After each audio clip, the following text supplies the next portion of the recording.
demokrasi pemilihan kelompok itu kita harus memilih kelompok dengan adil, kagak boleh circle-circlean. Nah, sama kalau kerja kelompok itu jangan numpang nama doang.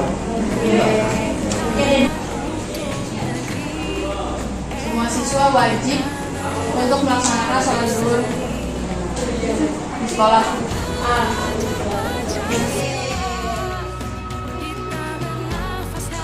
Berpendapat lagi. Maaf, terima kasih sama kata minta tolong. Mantap.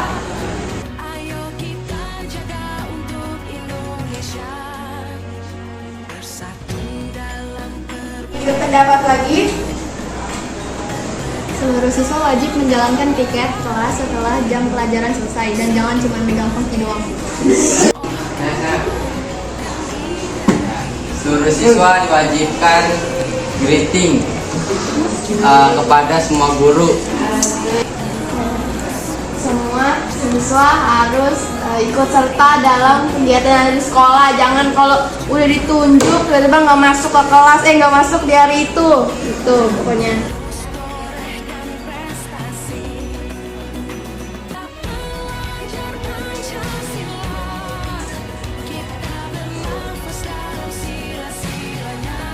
Kelasnya tidak ada fokus, semua harus berbaur. Kedua, semua harus berperan aktif dalam tugas kelompok.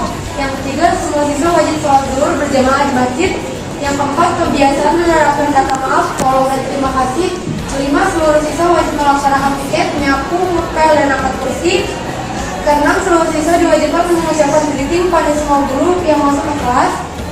7, semua siswa aktif mengisi kegiatan yang diadakan di sekolah. 8, aktif dalam proses pembelajaran dan mengerjakan tugas tepat waktu. 9, hadir di kelas paling lambat pukul 6.25. Setuju atau tidak? Setuju.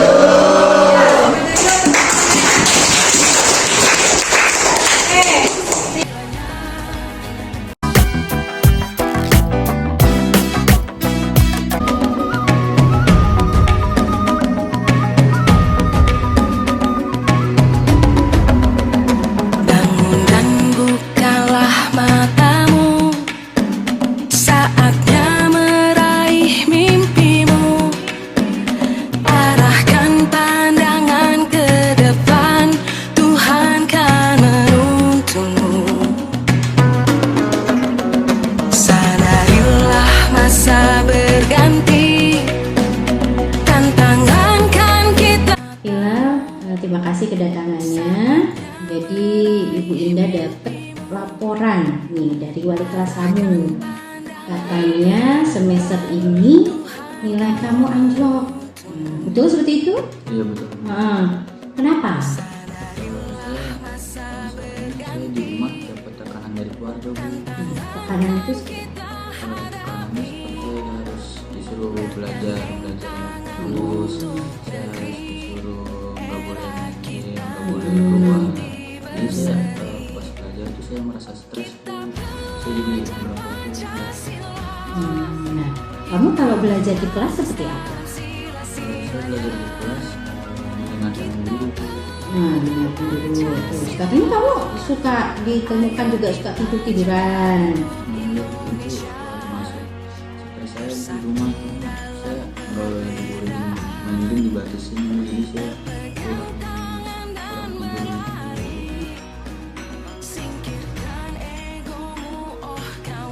Ya Ila, tadi kamu sudah menyampaikan ke ibu bahwa nilai kamu anjlok gara-gara kamu stres, ya, banyak tekanan di lingkungan. Artinya kamu senang nilai kamu turun. Pengen nggak nilai kamu naik lagi? Ibu dengar semester yang lalu sebelumnya kamu nilai kamu bagus. Ya. Mau nggak nilainya meningkat lagi? Tentu saja mau, Bu. Mau. Oke. Jadi, nah menurut kamu kan ini oke. Permasalahan kamu adalah kamu stres, banyak tuntutan dari orang tua. Ya, kamu maunya seperti apa? Pengennya nih, itu agar kamu bisa semangat lagi.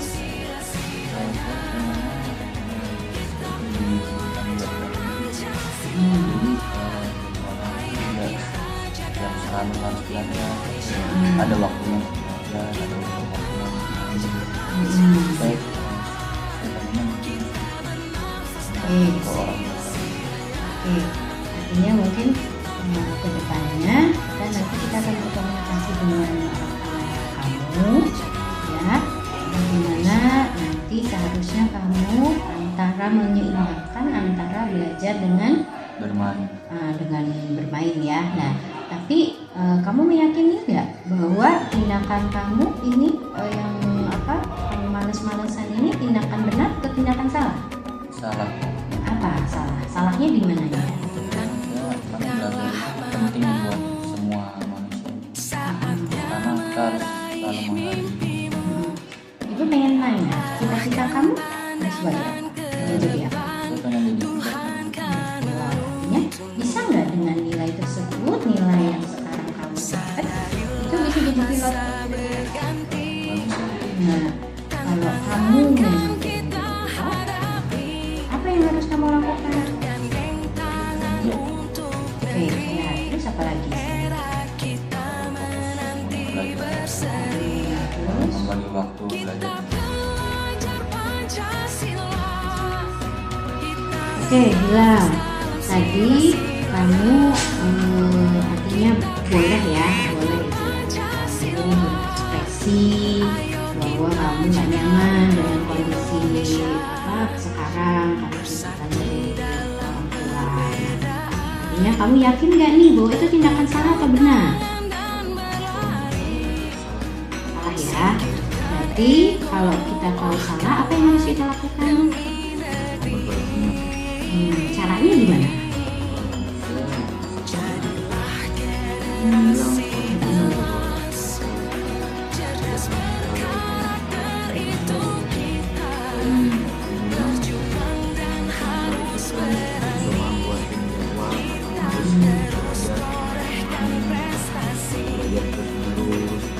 Tapi saya terlalu takut Bu untuk bilang ke orang tua saya, karena saya pernah waktu SMP saya udah pernah bilang ke orang tua saya untuk membagi jadwal atau tidak harus menekan untuk belajar, tapi malah dimarahin. Oke, mengenai itu ibu nanti bantu ya. Nanti ibu bersama guru BPK mungkin akan mengganggu kamu untuk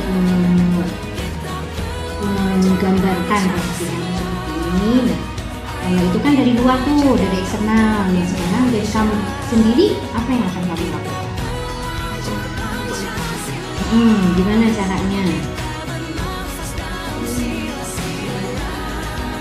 Nah, kamu selama ini belajar, kan kamu bilang kan kamu stres, kamu malas-malasan. Kalau sebelum kamu merasa kamu tertekan itu, kamu belajarnya gimana? Di rumah? Di rumah Bu. Jadi saya membagi waktu seperti siang saya bermain, malam ada waktunya belajar. Mungkin waktu dulu saya membagi waktunya setelah maghrib saya harus belajar sampai isya, atau isya sampai saya belajar sampai jam 8 atau jam 9. Oke, artinya itu bisa ya, bisa dilakukan kembali ya. Oke, jadi nanti itu juga dengan orang tua nanti kita sampaikan bahwa kamu harus jadwal. Itu kan di rumah tuh, berarti masalahnya adalah mengenai pengaturan jadwal belajar ya. Nah sekarang di kelas nih, kan ibu juga mendengar kamu ada keluhan di kelas juga, kamu ada catatan. Apa yang akan kamu lakukan dengan kondisi di kelas untuk perbaikan diri? Oke, Alhamdulillah. Tadi kamu sudah sampaikan apa yang akan dilakukan di rumah ya. Sekarang apa yang akan kamu lakukan tindakan memperbaiki diri di kelas? Dan saya ingin mengajak teman-teman saya belajar bareng.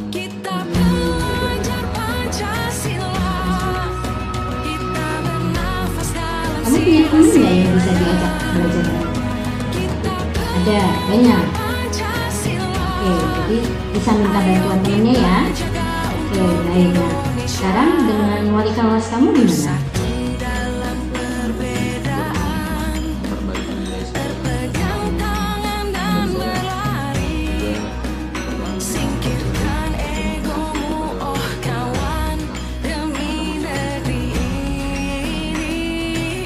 Oke. harapan kamu ke depannya seperti apa?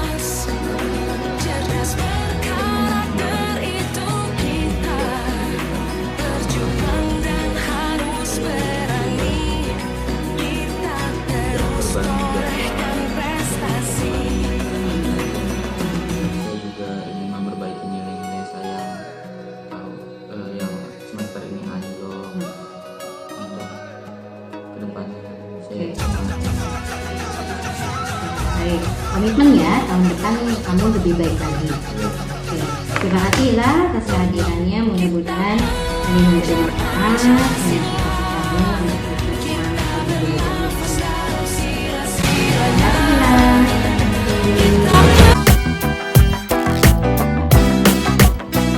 Ya Bapak Ibu, izin kami, Pak Michael, saya dan Bu Selvi hadir pada pagi ini by request.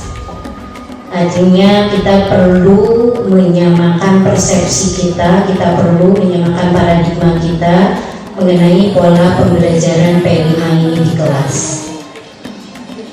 Nanti kami membagi materi yang saya mungkin konseptual P5-nya, kemudian Bu Selvi adalah konsep bagaimana menciptakan budaya positif di sekolah dengan implementasi P5. Kemudian nanti Pak Michael adalah konsep asesmennya. Jadi mudah-mudahan nanti 3 poin itu bisa sama-sama untuk memetakan bagaimana pola P5 ini bisa kita terapkan di sekolah kita. Ya, izin Bapak Ibu, kami di depan ini bukan berarti kami lebih hebat dari Bapak Ibu. Saya yakin Bapak Ibu lebih hebat dari kami, karena kami dalam proses belajar di guru penggerak ini mungkin ada beberapa hal yang kami diminta untuk mengimbaskan kepada Bapak Ibu.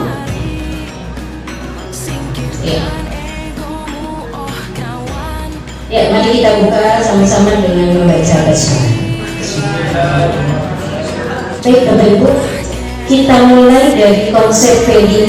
Ini adalah materi ini saya peroleh kemarin di dinas oleh Pak Endang Suherman. Jadi Bapak Ibu, yang berkembang di kelas-kelas adalah justru P5 itu berubah menjadi sebuah selebrasi. Gitu Bapak Ibu. Jadi konsepnya paradigma P5 adalah bagaimana anak kita bisa bersikap sesuai dengan profil pelajar Pancasila. Gitu. Jadi kita jangan terbelenggu bahwa ini P5 ini menghasilkan A, B, bikin kebiaran-kebiaran. Gitu.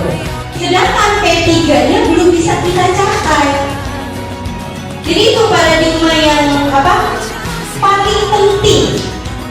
Jadi paradigma paling penting yang harus kita pikirkan bagaimana caranya profil pelajar Pancasila bisa berjalan, implementasinya di sekolah kita.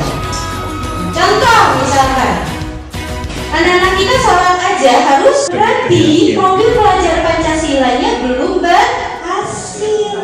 Itu yang harus kita pikirkan bersama. Sudah Pak? Oke, jadi ini yang menjadi pembahasan di ranah atas sebenarnya Bapak Ibu, bagaimana kok mengarahnya jadi ke hal-hal tersebut. Sedangkan tujuan utamanya profil pelajar Pancasilanya ya udah nggak ada perubahan ke anak-anak. Ya. Tapi bisa kategorinya kreatif yang lama di dalam kelas. Iya betul. Itu namanya positive thinking. Bapak Ibu, oke, Bapak Ibu ini refleksi P5. Jadi jumlah DP instrukurikulum itu tetap utuh. Jadi ini Bapak Ibu, kenapa ternyata kemarin kita Bu Mei dan para wakil itu berembuk bagaimana konsep P5 ini bisa diterapkan. Dan kenapa memilih 8 jam itu dikeluarkan dari mapel masing-masing. Karena ini Bapak Ibu, yang pertama saya yang saya pertama. Yang saya pertama. Ya. Jumlah JP intrakurikuler tetap utuh. Maksudnya JP intrakurikuler tetap utuh, contoh Yuni ngajar seharusnya 6 jam ya Yuni. Nah, artinya 6 jam. Belum sedangkan P5-nya jadinya kalau di itu jadi apa sih? Kabur. Jadi tidak terjelas P5 dari 6 jam. Jadi bukan JP intrakurikuler tetap utuh. Kalau 6 jam ya ibu ngajar 6 jam gitu kan. Sedangkan yang P5-nya tidak terlihat dengan jelas. Kemudian waktu kegiatan P5 dipercepat. Ini yang kita terapkan tahun yang lalu. Dipercepat, itu yang tahun yang lalu. Itu. Ini yang tidak dibenarkan, mereka menyampaikan. Bukan saya Bu yang membenarkan. Oke. Kegiatan P5 adalah pengganti PKWU. Ini juga salah. Jadi pengganti kegiatan kewirausahaan. Ya.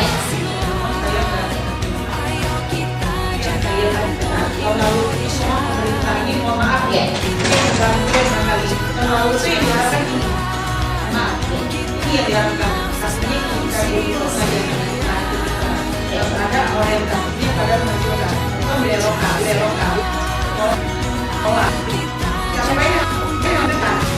Kalaupun ada perubahan dan ini bukan merupakan kesalahan kita, masalah. Iya betul. Ya, berarti ini adalah kesalahan berjamaah yang dibuat oleh orang. Iya. Menurut saya konsep P5 itu di atas saja belum. Iya betul. Belum menguasai. Betul. Ya turun ke bawah, jadi saling menyalahkan. Betul. Hari ini menyalahkan yang tahun lalu dia. Ya, betul. Itu kalau menurut pandangan saya ya. Setuju. Untuk kali ini pun kalau saya lihat, maaf ya Bapak Ibu, saya baru belajar P5, tapi saya rajin buka video yang namanya beriman itu apa, bertakwa kepada Tuhan Yang Maha Esa dan berakal mulia. Satu itu aja yang kita jelaskan di kelas, itu yang namanya beriman, bertakwa, kemudian berakal mulia, itu include itu ke bawah. Misalnya berkebinekaan yang global, kreatif, mandiri. Poin satu aja kita sudah terlampaui karena sudah berakhlak mulia. Tapi adakah kita di antara kita semua ini sudah mengajarkan apa itu beriman? Iya. Sehingga dia tak terlalu lagi masuk masjid. Iya, Apa itu bertakwa kepada Tuhan Yang Maha Esa. Kemudian berakhlak mulia. Tadi pagi Ibu Susi rewel sama saya. Nah, katanya berakhlak mulia itu anak harus sopan santun kepada guru. Kok anak ada guru saya? Kan sudah kita bersama. Ya bagaimana caranya kita anak-anak yang kita 20 itu sesuai dengan P5. Artinya ketika ada sapa, salam, berbeda antara kita tidak boleh bikin. Nah, itu konsep. Ya. Betul. Sampai itu melainkan dari yang dikatakan P5 atau P3. Jadi ya, ini bukan kesalahan Ya. kita. Ya. Tapi itulah yang diajarkan oleh dia pada masa. Iya. Oke. Baik Bapak Ibu, ini bukan saya yang buat, tapi Bapak Endang Suherman, saya hanya mengintisarikan. Jadi beliau hanya memaparkan apa yang terjadi di lapangan. Jadi artinya kegiatan contoh P5 adalah pengganti PKWU, kegiatan harus menghasilkan produk, kegiatan yang butuh biaya, kegiatan yang diakhiri pameran, kegiatan yang diakhiri gebiar, kegiatan yang diakhiri expo, kegiatan yang diakhiri pertunjukan. Ini yang berkembang di sekolah-sekolah yang menerapkan P5. Bukan berarti salah, Bapak Ibu. Salah itu apabila terjadi konflik. Nah, ini akan menjadi salah apabila terjadi konflik. Siapa yang konflik? Paling banyak di SD adalah orang tua, karena harus mengeluarkan biaya.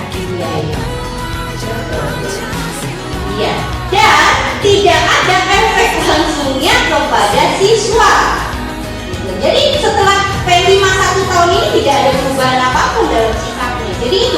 Jadi poin-poin ini adalah hot isu yang berkembang di masyarakat yang sekarang ini.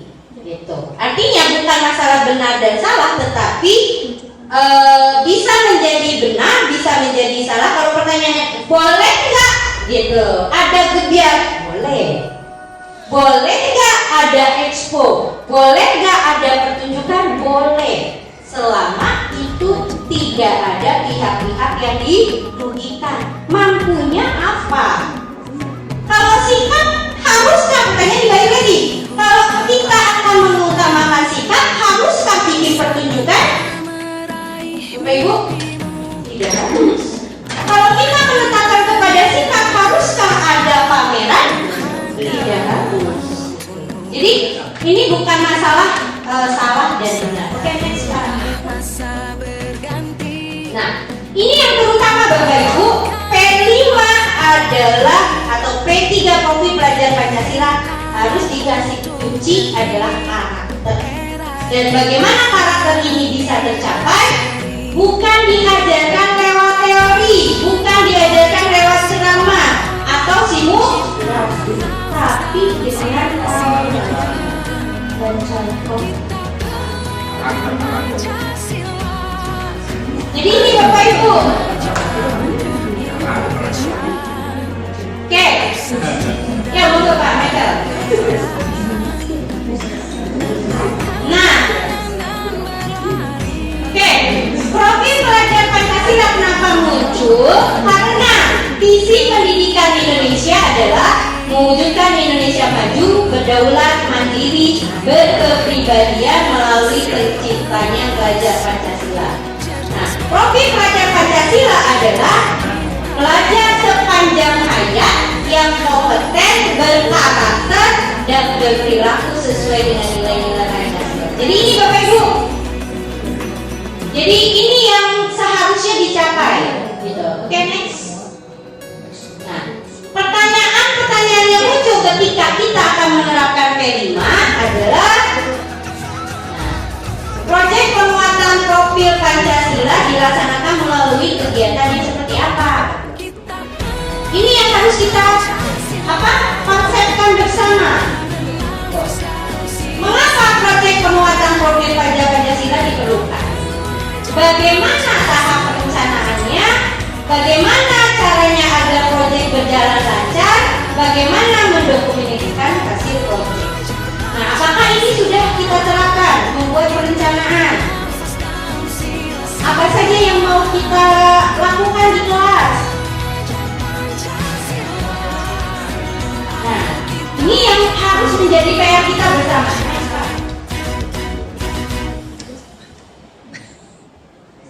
Nah, profil pelajar Pancasila ini juga sesuai dengan strategi pembelajaran abad 21, yaitu kesempatan dan aktivitas belajar yang variatif.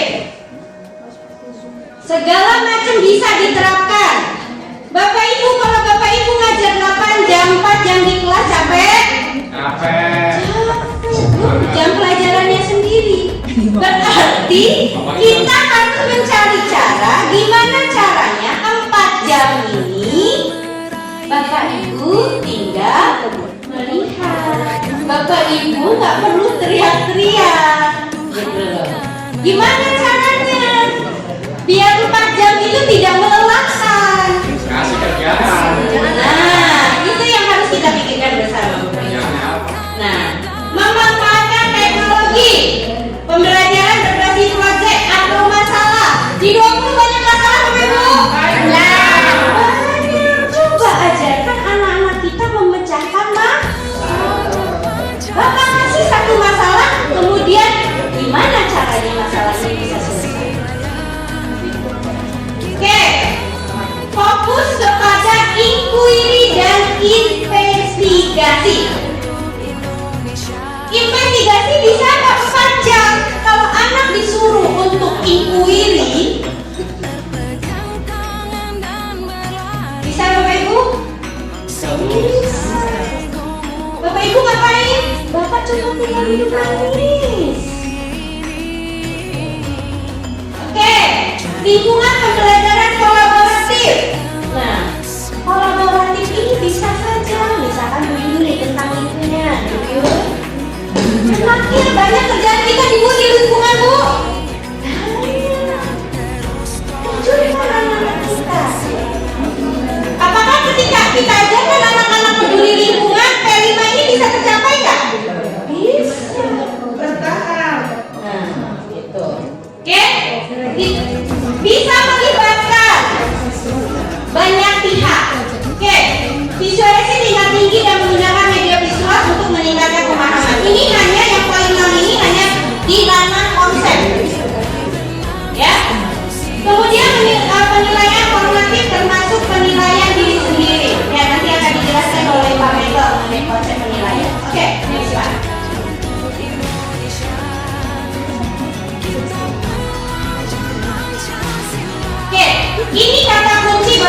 di P5 ini, pertama pelajar sepanjang hayat, yang kedua kompetensi global, yang ketiga yang terpenting menurut saya adalah mengamalkan nilai-nilai Pancasila.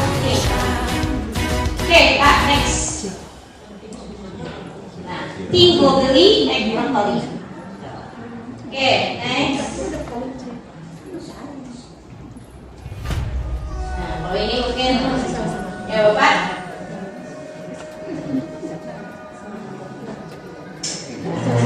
Oke, Pak. Sebelumnya Pak, sebelumnya. Nah, ini tahapan kita Bapak Ibu, tahapan yang harus kita buat, kita rancang. Pertama, merancang alokasi waktu dan dimensi, membentuk tim fasilitator sudah ya Bapak Ibu. Kemudian mengidentifikasi kesiapan satuan pendidikan. Nah, artinya ini kita berkumpul di sini adalah untuk mengupayakan kesiapan. Pemilihan tema sudah dilaksanakan ya Bapak Ibu kemarin di itu ya, perpus ya. Menentukan topik spesifik. Artinya Bapak Ibu tema sudah kita pilih. Boleh nggak angka 1 dengan angka 2 berbeda aktivitasnya? Boleh nggak? Boleh. Harus sama. Yang penting dengan tema itu P5-nya teridentifikasi. Oh, dengan tema ini anak-anak mandiri. Oh, anak-anak berakhlak mulia. Dengan tema ini anak-anak benar kritis. Oke, next Pak. Nah, ini adalah P5. Inti sari dari P3. Apabila disebut profil pelajar Pancasila adalah sudah beriman bertakwa pada Tuhan Yang Maha Esa dan berakhlak mulia. Akhlak mulia itu akhlak agama, akhlak pribadi, akhlak kepada manusia, akhlak kepada alam, lingkungan, akhlak bernegara. PKN Bu Citra mungkin spesial nanti kasus tentang akhlak beragama. Nah, oke, mantap. Oke. Kebinekaan global, mengenal dan menghargai budaya, komunikasi dan interaksi antar budaya, refleksi dan tanggung jawab terhadap pengalaman kebinekaan, berkeadilan sosial. Kemudian gotong royong, kolaborasi, kepedulian, berbagi. Nah, bagaimana anak-anak kita dengan kepedulian dengan lingkungan sekolah, Bapak Ibu? Sudah bagus? Nah,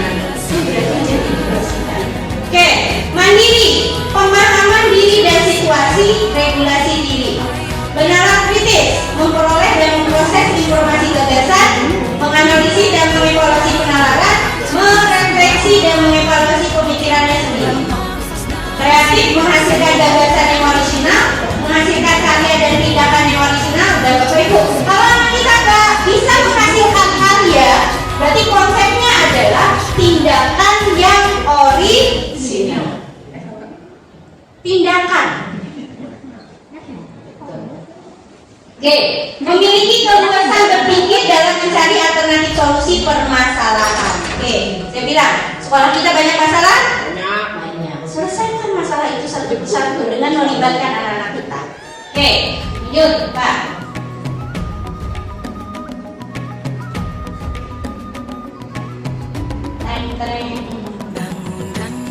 Ya.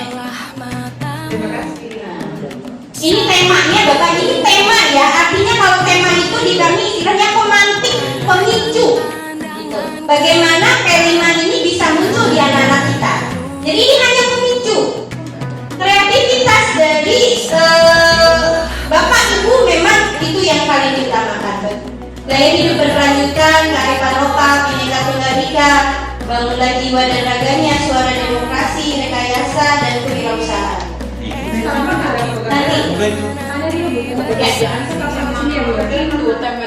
Nanti ada satu slide lagi spesial hanya untuk SMK. Ya. SMK. Oh ya, SMK. Ini tambahannya Bu. Jadi itu ini untuk umum, khusus SMK adalah ada tambahan kebekerjaan. Ya.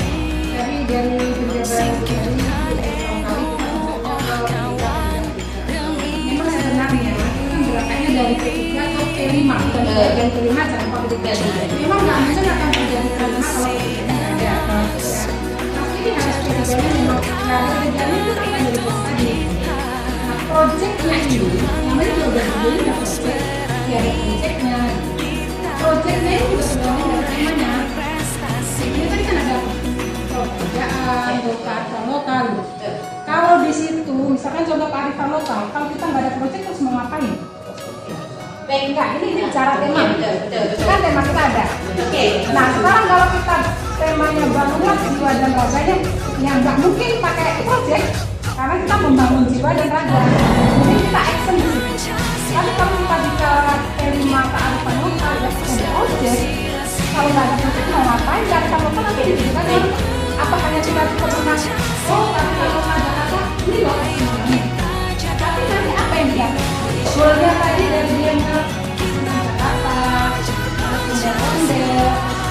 Goalnya apa kalau dia nggak praktek untuk kegiatan dia? Nah, mungkin kalau kita tadi, nah kita terjebak oleh project. Ya, boleh terjebak. Tergantung dari temanya kan ya. Dalam temanya. Jadi kalau kita bicara sikap itu sudah di P3 tadi, jangan lupa itu dari kelas. Karena semua masuk include di P3 itu masuk di semua pelajaran. Jadi kalau kita bicara project ya memang saatnya tema itu ada project ya harus ada project. Saatnya nggak ada ya nggak usah ada, mungkin gitu. Iya, betul. Bapak Ibu, mungkin konsep project yang harus kita pahami. Kalau dalam bahasa Inggris apa mistilin project miss? Project kan dari bahasa Inggris. Arti dari bahasa Indonesianya apa?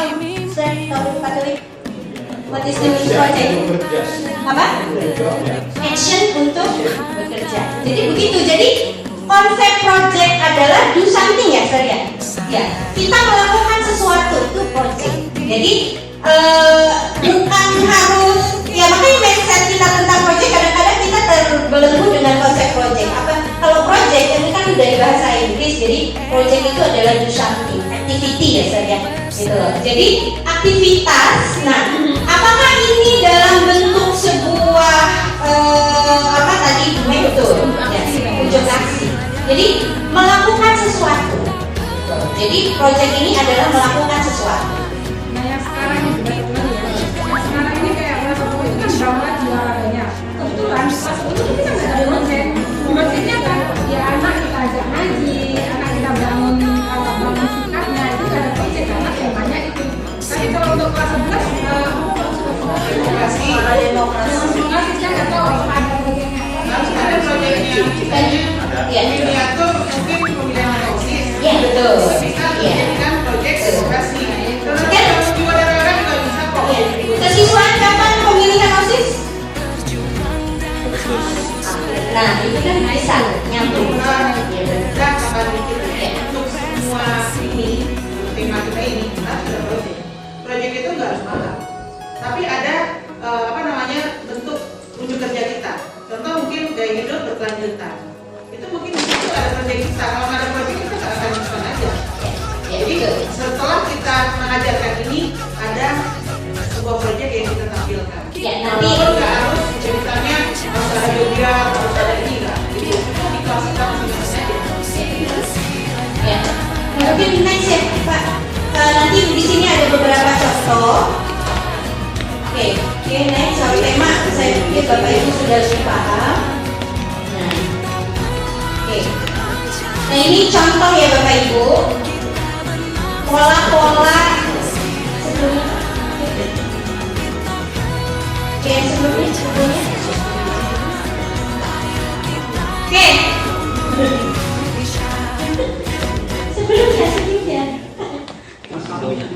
Sebelumnya tadi. Oh udah, oke. Next. Ya, Bapak Ibu, ini prosesnya dari memulai tim kita sudah mendampingi, kemudian membangun komunikasi dengan orang tua, komunitas praktisi, kemudian coaching kepada pendidik, melaksanakan, merefleksikan, mengevaluasi. Oke, ini saya yakin sudah kita jalankan.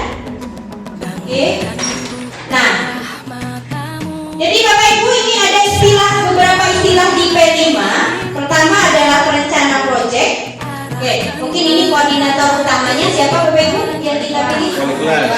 Oke, kemudian ada fasilitator, pendamping dari perencana proyek, pendamping membimbing strategi jalankan proyek, menemukan isu yang relevan. Bisa saja, misalkan fasilitatornya menentukan hari ini kalian bagaimana memunculkan kebudayaan pada lingkungan. Bisa berkolaborasi dengan misalnya Bu Yuni. Artinya Bu Yuni adalah pendampingnya. Jadi misalkan Bapak Ibu mau berkolaborasi dengan siapa? Misalkan perpustakaan, ya berarti siapa? Pak Ijal merupakan pendamping. Seperti itu. Jadi kolaborasi dengan siapapun. Dengan kata usaha bisa. Seluruh artinya bagaimana kita mengembangkan seluruh dari lingkungan sekolah. Nah di sini ada supervisor dan konsultan. Oke, supervisor itu adalah para wakil. Kemudian di sini moderator peserta dari berbagai aktivitas diskusi. Boleh Bapak Ibu contoh misalnya kita lagi bikin diskusi.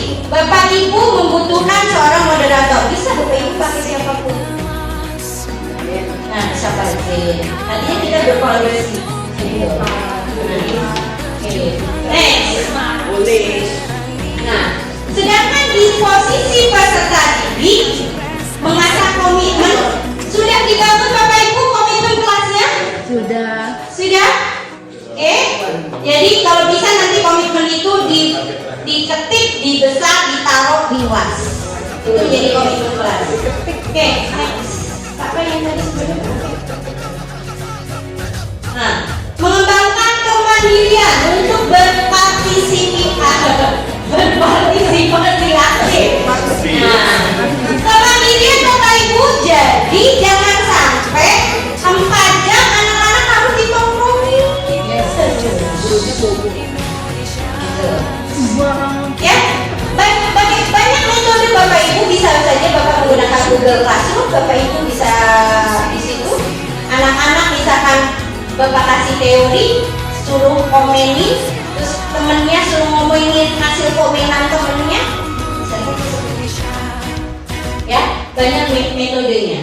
Yang terpenting adalah Bapak Ibu refleksi. Jadi setiap kita menjalankan, ditanya, sebelum kamu belajar ini, apa yang kamu rasakan? Setelah belajar ini, apa yang kamu rasakan? Perubahan-perubahan apa yang akan kamu lakukan? Ini yang terpenting Bapak Ibu, refleksi. Artinya diharapkan sikap-sikap itu melekat ke dalam diri anak. Oke, nah Komite Satuan Pendidikan otomatis sekolah memberikan dukungan. Oke, next. Nah, ini beberapa contoh Bapak Ibu implementasi dari kelas. Pengenalan, saya pikir kita sudah 2 kali pertemuan sudah pengenalan ya, kelima itu apa, ya. Kemudian yang kedua, menggali permasalahan di lingkungan sekitar kita. Sudah sampai tahap ini Bapak Ibu? Belum. Aksi, merumuskan peran yang dapat dilakukan melalui aksi nyata.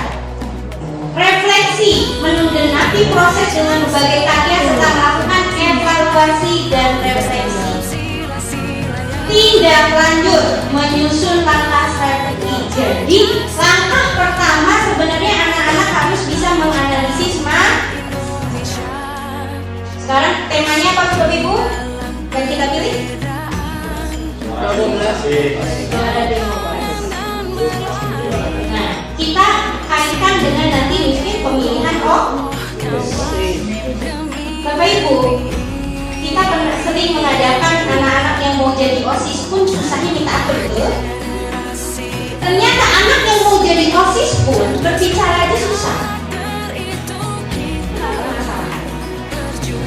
Jadi kita munculkan masalah-masalah mengenai demokrasi.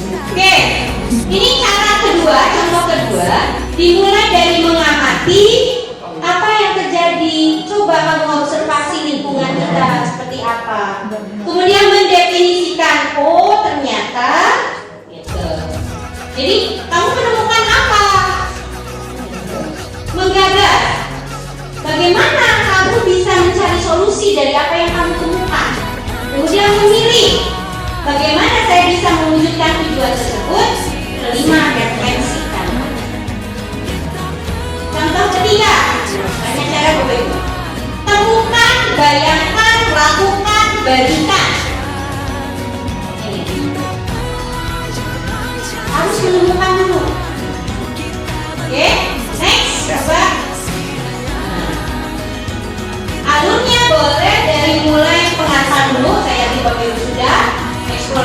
isu, refleksi awal, kunjungan lapangan, bisa juga dalam bentuk diskusi kritis. Kemudian eksplorasi, pengumpulan penyajian data, teamwork talk, kemudian organisasi data, assessment, outbound. Ini hanya contoh ya Bapak Ibu. Usulan performance kelompok, menghubungkan dimensi lain, proposal kelompok, asesmen formatif, pengembangan. Ini asesmen nasional nanti dijelaskan Pak Meto. Oke, Pak. Nah, ini konsep lain dari pembelajaran merdeka. Oke, jadi dimulai dari M-nya, mengaktifkan pengetahuan awal, mengamati bagaimana sistem rancangan di sekolah masing-masing. Oke, anak-anak kita biasakan untuk peduli lingkungannya. Kemudian bagaimana menciptakan lingkungan positif. Eksplorasi konsep. Oke, ya teori-teori bisa Bapak dengan cara menggali. Kemudian ruang kolaborasi, di sini ruang kerja kelompok, diskusi, presentasi, tanya jawab, yang pasti aktivitas kelompok. Next. D-nya demonstrasi kontekstual, jadi anak-anak kita diajarkan untuk mempraktikkan pemahamannya. Oke, kemudian eksplorasi konsep menggunakan teori, koneksi antar materi, di mana siswa diajak untuk meninjau ulang. Untuk ini anak udah paham belum sih sebenarnya? Kemudian yang terakhir adalah aksi nyata. Jadi anak diajak untuk mengimplementasikan pemahamannya. Oke, next. Nah, ini contoh Bapak Ibu proyeknya. Misalkan kita proyeknya Renungkan Sungai, Lestarikan Lingkungan. Nah, contoh ya. Oke.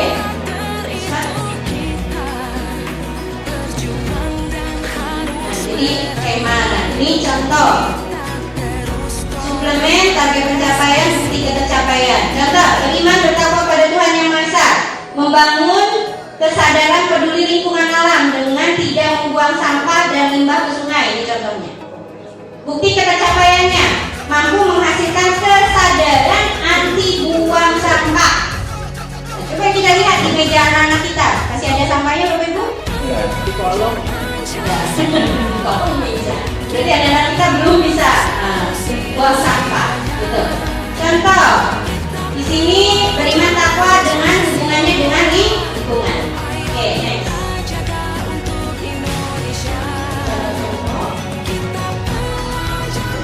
Oke, bergotong royong, kreatif,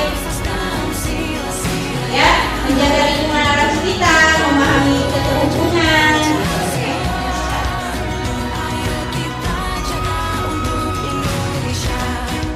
Jadi Bapak Ibu, ini contoh-contoh nanti akan saya share ke Bapak Ibu. Jadi bagaimana implementasinya di kelas masing-masing.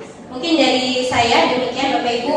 Nah, mungkin Bapak Ibu saya Bu Selvi dulu. Bu Selvi ingin memberikan gambaran bagaimana membentuk pola budaya positif di sekolah. Oke, pada Bu Selvi saya silakan. Tapi tadi mengenai jumlah jam dan udah jelas ya Bapak Ibu ya, kan isunya kan Bapak Ibu sepertinya dengan menambahnya jam proyek ini kan dan jumlah jam Bapak Ibu semakin banyak gitu kan. Tadi sudah jelas ya sama Bu Nuh tadi ya Bapak Ibu? Belum? Oke. Jadi gini Bapak Ibu, saya tambahkan ya untuk yang tadi berkaitan dengan jam yang 4 jam, 8 jam Bapak Ibu di kelas tadi. Jadi berdasarkan apa yang tadi disampaikan oleh Ibu Indah tadi, jadi Bapak Ibu tidak harus, betul ya, jadi nggak harus 4 jam Bapak Ibu di kelas itu. Nah, Bapak Ibu Indah mengalokasikan waktu itu berdasarkan jam alokasi waktu yang diberikan oleh pemerintah Bapak Ibu. Seperti itu, hanya dibagi dapatnya seperti itu. Tetapi alokasi waktu itu bukan untuk Bapak Ibu di kelas terus. Jadi anak-anak bekerja sendiri, anak-anak bisa mencari informasi di mana sesuai dengan tema yang sudah ditentukan. Makanya Bu Ida, sebetulnya kan tadi satuan pendidikan harus mendukung gitu ya, mendukung dari satuan pendidikannya ya. Nah itu pertanyaan saya sih, boleh nggak sih Bu kita, Bu Fitri dan juga Bu Ida, anak-anak itu keluar mencari informasi di luar dari sekolah kita pada saat jam 5? Menurut saya sih boleh sebetulnya. Iya. Karena itu yang bikin kebijakan bukan kita, yang mengizinkan anak keluar dari sekolah.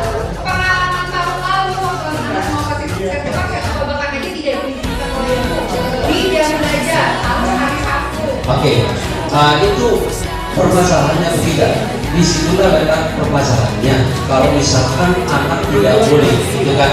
Karena begitu lama anak-anak di dalam kelas, gitu kan? Sedangkan kalau mencari informasi, ya paling mereka mencari informasi di dalam dengan dari internet dan segala macam. Nah untuk realnya, kenyataannya kan mungkin mereka bakal di lingkungan.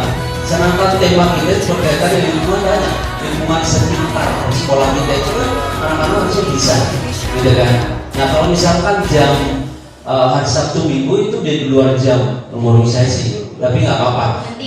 Ya. Oke, Bapak Ibu clear ya masalah jam ya Bapak Ibu. Jadi kalau misalkan ada bentrok, Bapak Ibu itu pasti bentrok dengan jam mengajar kelas. Makanya Bapak Ibu usahakan masuk berapa menit di P5-nya, ngasih apa kerjaan mereka selanjutnya, seperti itu Bapak Ibu ya. Dan Bapak Ibu tidak akan dicatat bahwa Bapak Ibu nggak masuk di kelas itu, Bapak Ibu, seperti itu.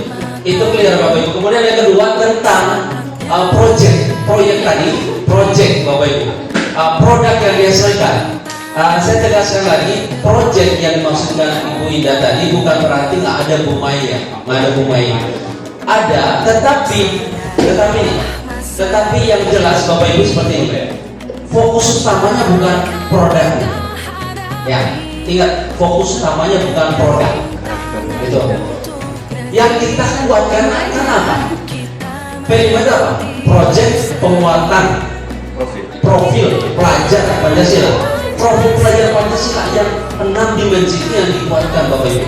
Jadi ketika anak-anak melakukan proyek, diskusi segala macam, itu yang kita nilai di sini. Seperti itu Bapak Ibu.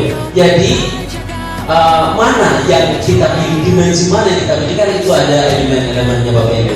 Nah itulah yang akan kita nilai. Jadi bukan fokus utama ke proyek kita. Nah, prosesnya ke sana. Ya, silakan Pak Angga ya.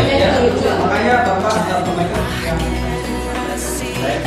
Sebenarnya tahapan kita dalam kesempatan ini bikin mindset kita terbalik. Iya. Kita sekarang mindsetnya adalah kita butuh tema dulu, baru kegiatan apa. Sebenarnya yang tadi Ibu sampaikan harusnya kita tahu dulu dimensi apa sih yang dikuatkan di sekolah ini gitu. Iya. Misalnya berakhlak mulia. Nah, kita cocokkan dengan tema apa yang cocok. Ngomong sekarang. Tuh. Ya, Bapak Ibu ya. Ini Selama ini saya pribadi dan lain terbalik gitu. Sama halnya kita ketika membuat RPP atau modul ajar, RPP-nya dulu baru silabusnya gitu. Nah, harusnya silabusnya dulu baru. Nah, ini sama halnya dengan ini. Ya mungkin ke depannya ini alhamdulillah dengan agama ini kan kita menerapkan ini. ya. Ini Baik Bapak Ibu, saya juga baru paham dalam artian ini apa yang membedakan kurikulum merdeka. Kalau zaman dulu kurikulum 13 itu ada istilah forward kurikulum. Jadi kita tentukan tema dulu, baru kita melakukan sesuatu. Tapi di kurikulum merdeka itu disebutnya backward kurikulum. Kita mau mencapai apa dulu? Baru capaian ini caranya bagaimana? Contoh misalkan kalau di kompetensi ya, ini anak mau dilatih jadi teller misalkan.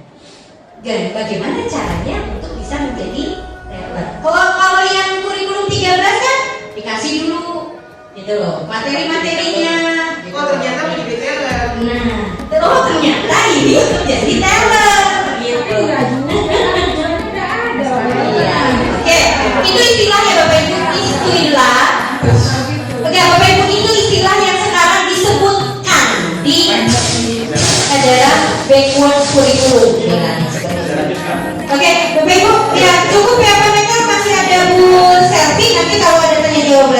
Ya monggo Bu Selvi. Karena kita waktunya 30 menit lagi. Apalagi sesi kedua nanti. Ya. Ini kaitannya dengan materi kita, kaitannya dengan jam tadi. Jadi clear ya Pak, nanti kalau anak-anak ditinggal nggak ada masalah ya. Iya. Ini bukan masalah kita dicatat dari berbagai zaman kayak gitu loh, bukan nggak zaman lagi. Jadi kita jangan sampai nanti muncul masalah baru. Kelas A rame nggak ada gurunya. Iya, tinggal dengan catatan ya Bapak ya. Tinggal dengan catatan, bukan biar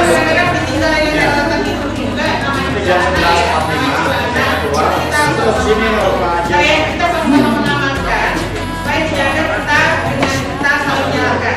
Iya betul, setuju. Iya betul. Ya Pak Zin. Ini menyangkut semua yang sudah kita bicarakan ini. Saya pikir setelah berlangsung 2 kali ini, terus terang saya baru masuk di film dan kesepakatan tema yang diambil untuk kelas 10 belum ada menurut saya. Harusnya kan sama semua per kelas itu, kelas 10. Kelas 10 bukan juga temanya. Saya nggak tahu. Saya nggak tahu. Nah, seperti itu yang pertama. Yang kedua, kalau misalnya udah disepakati seperti itu, artinya sebagai kami sebagai apa ya fasilitator misalnya, berarti harus mengerti itu di kelas. Betul. Itu kan ya. Nah, yang kedua, kalau misalnya kita bentuk proyek seperti yang tadi, satu kelas itu berapa kelompok, sehingga kita lebih mengenal lagi nanti. Baik Bapak Ibu, mengenai berapa kelompok itu disesuaikan proyeknya proyek apa. Artinya, Bapak bisa proyek mandiri kan satu anak, nggak harus berkelompok. Gitu.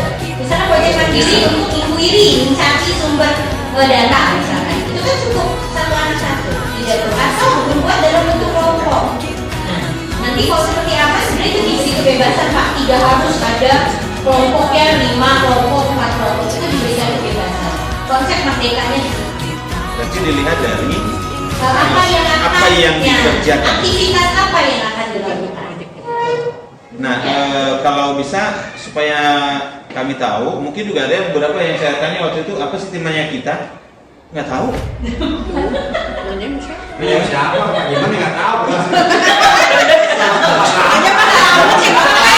Dengan duduk begini akhirnya mudah-mudahan karena kemarin belum sempat ya, kita juga sempat berkoordinasi, berkolaborasi. Apa? Sebenarnya yang kelas 10 kemarin udah dibahas Pak. Temanya bangun jiwa olahraganya. Di minggu pertama konsepnya kita mengenalkan dulu. Nah, berikutnya baru kita masuk ke modulnya yang baru bisa di P5 kemarin. Nah, modulnya memang bunda nanti semua kelas sama. Oke, baik. Sudah cukup ya Bapak Ibu, kita waktunya mendekat, monggo Bu Selvi. Sebentar ini boleh ya sebentar ini kan tidak menerangkan bahwa P5 itu tidak perlu ada proyek hasil ya. Tapi kalau menurut saya tetap ada apa ya? Karya. ada Berupa karya. Bapak Ibu artinya gini, aktivitasnya apa dulu gitu loh. Aktivitasnya apa dulu? Jadi saya belum selesai ngomong makanya tak. Jadi kayak tadi yang Bu Mai bilang kan harus ada seperti tergantung tema gitu kan. Kalau untuk tema bangun jiwa raganya kan mungkin tidak ada proyek aktifnya, tapi yang ada adalah perubahan sikap. Nah, menurut saya gini, untuk perubahan sikap pun harus tetap ada alat ukur. Nah, jangan sampai nanti ketika kita akreditasi atau ada penilaian ini, apa sih proyek P5 hasilnya gitu. Takutnya nanti tim penilai kan pasti akan nanya selama ini proyek P5 di sekolah ibu ngapain aja, mana hasilnya kan pasti ditanya. Nah, tetap harus ada proyek hasil apa ya, mungkin berupa penilaian dari ibu entah apa gitu kan. Tetap harus ada proyek, tetap ada hasil menurut saya. Bapak Ibu tadi sudah saya sampaikan bahwa di situ ada tes formatif. Jadi tes formatif dilakukan setelah kita melakukan aktivitas. Makanya ada asesmennya. Setiap aktivitas kita harus diakhiri dengan dalam bentuk tes formatif gitu. Tes formatifnya nggak harus tertulis, dengan Bapak observasi, Bapak Ibu observasi itu sudah melakukan hasilnya, ada hasilnya. Oh, bangun jiwa dan raganya anak-anak sudah misalkan peduli dengan lingkungan, tidak membuang sampah sembarangan. Dilihat dari mana? Kelasnya bersih, tidak ada sampah-sampah di kolong meja, gitu loh. Itu kan sudah. Gitu. Ya, Bapak Ibu, waktunya mendesak. Bu Selvi, Bu Pamela, itunya Bu Selvi, Pak.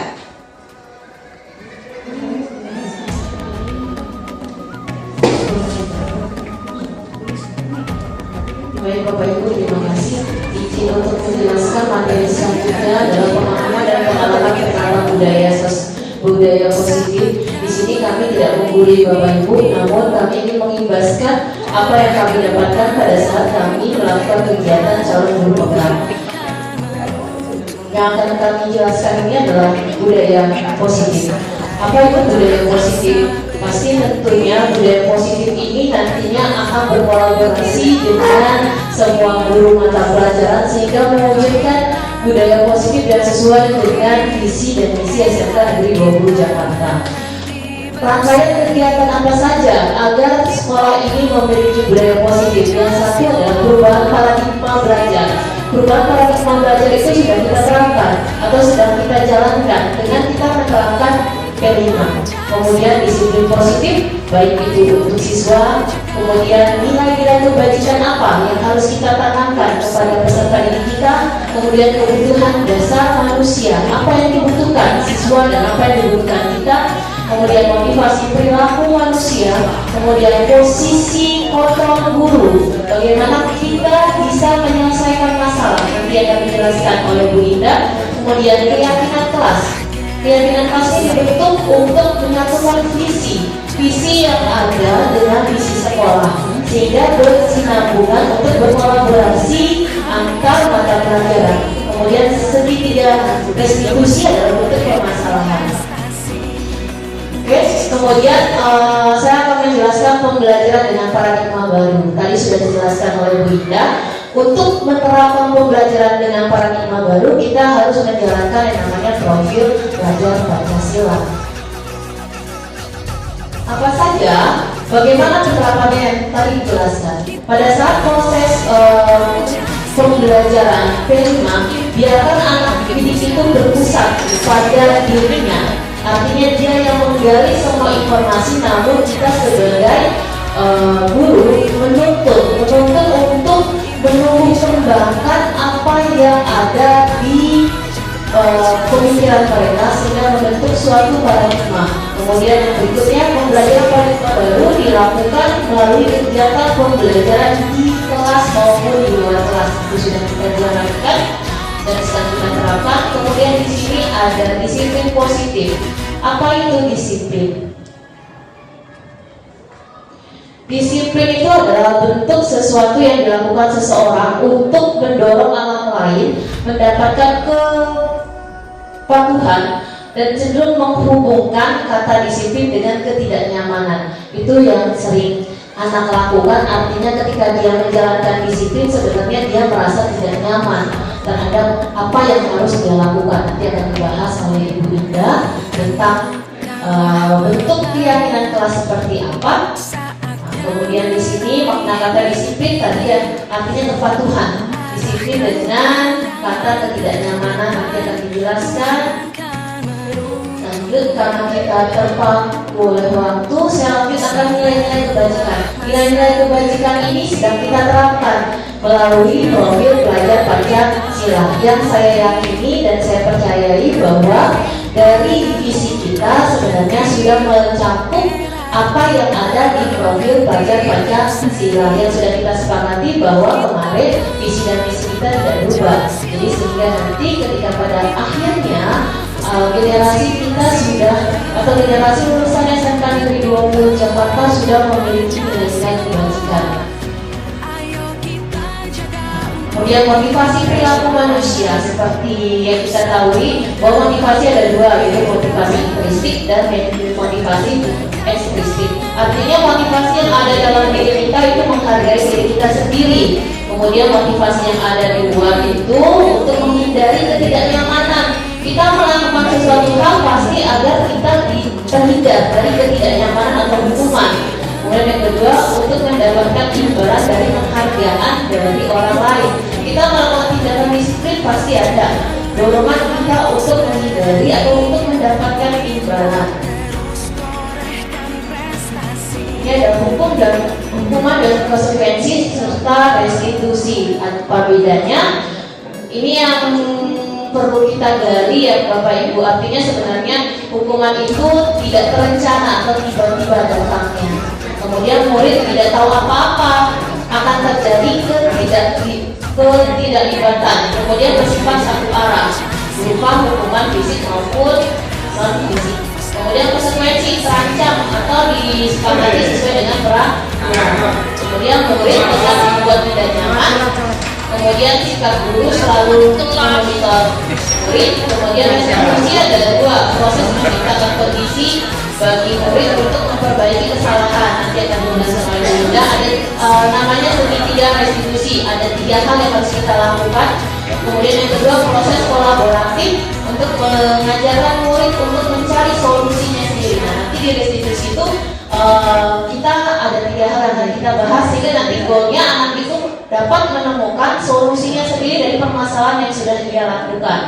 Kemudian kebutuhan dasar manusia itu kita tahu Bapak Ibu ada 5 kebutuhan dasar manusia untuk bertahan hidup: kasih sayang, kemudian penguasaan, kebebasan, dan kesenangan. Oke, di sini ada 5 posisi kontrol guru yang akan dijelaskan oleh Bu Indah. Ada 5 posisi kontrol guru. Indah silakan.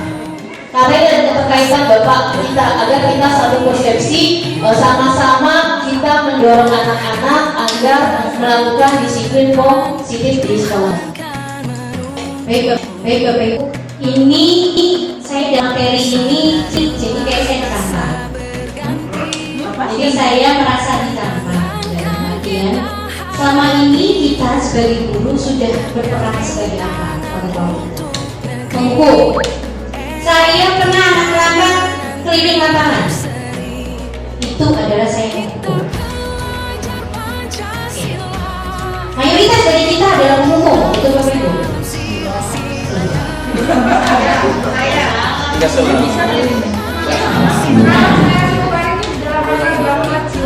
Iya. Betul. Nah, saya sebagai penghukum, saya ngomong macam-macam Bapak Ibu. Oke. Yang kedua, pembuat merasa bersalah. Saya. Contohnya seperti apa? Emang kamu gak kasihan sama mama bapak kamu? Emang kamu gak kasihan sama ibu? Kan gitu biasanya. Terus, itu biasanya kalimat pembuat merasa bersalah. Biasanya anak-anak gimana kalau dibilang begitu Ibu? Nun? Kan? Nah, yang selanjutnya adalah teman, ya, diajak ngobrol, gitu kan Bapak Ibu?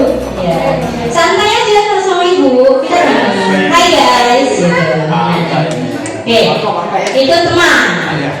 Ini biasanya yang muda-muda nih. Nah, yang kedua pemantau. Nah, kalau pemantau biasanya ngeliatin nih di data nih, kamu sudah terlambat 3 hari, gitu pemantau. Jadi kalau udah memantau biasanya nih kalau kamu kayak gini, nanti konsekuensinya kayak gini. Kamu paham nggak kalau kamu melakukan ini, kamu akan jadi begini. Itu pemantau. Yang terakhir adalah konsep manager. Jadi ini menurut saya pribadi masih jauh dari konsep manajer. Konsep manajer itu Bapak Ibu adalah bagaimana kita bisa menggerakkan orang lain ya, tanpa ada rasa bersalah, tanpa ada harus menghukum. Jadi bagaimana kita membangun internal dari diri seseorang yang akan kita gerakkan. Iya betul. Oke. Nah, betul. Penghukum. Nah,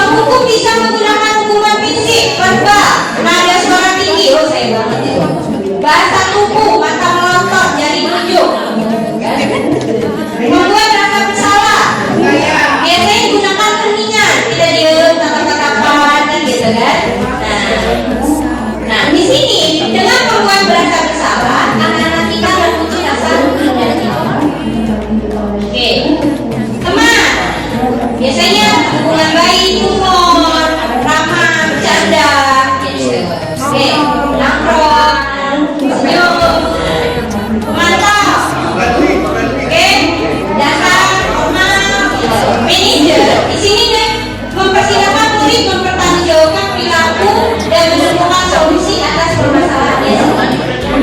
Nada suara tulus, bahasa sungguh, tidak kaku menekan berhenti. Oke. Nah, contoh nih Bapak Ibu. Pak Buku, kalau kamu tidak mengerjakan PR, silakan berdiri di lapangan selama sejam. Membuat kata salah, kamu gak kasihan sama saya. Teman, beda. Kalau teman gini biasanya, ya udah aku gak ngerjain PR, udah kali ini aku maafin ya. Oke, memantau. Kamu gak kerjain PR lagi.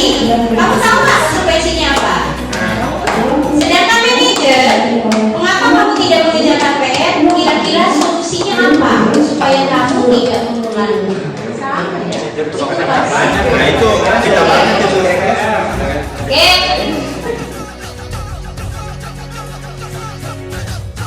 Assalamualaikum warahmatullahi wabarakatuh. Perkenalkan, saya Ulis Aulia, guru pengajar Produktif Manajemen Perkantoran di SMK Negeri 20 Jakarta. Saya juga merupakan teman sejawat dari Ibu Indah Nuria. Setelah menerima pengimbasan dari Ibu Indah Nuria mengenai materi budaya positif, terutama penerapan K5, yang saya peroleh yaitu pengetahuan baru mengenai bedanya antara P5 dengan P3, yang mana bahwa P3 itu adalah fondasi dari P5 dan juga budaya positif, yang mana siswa dituntut untuk santun dan juga beretika kepada guru di sekolah. Kemudian yang saya rasakan yaitu pengalaman baru dan juga pencerahan mengenai budaya positif, terutama penerapan P5 yang mana memang diterapkan di kurikulum Merdeka gitu, dan juga diterapkan di kelas setiap pertemuannya. Harapan ke depan saya semoga bisa diterapkan 5 posisi kontrol guru dalam pembelajaran di kelas. Terima kasih. Wassalamualaikum warahmatullahi wabarakatuh.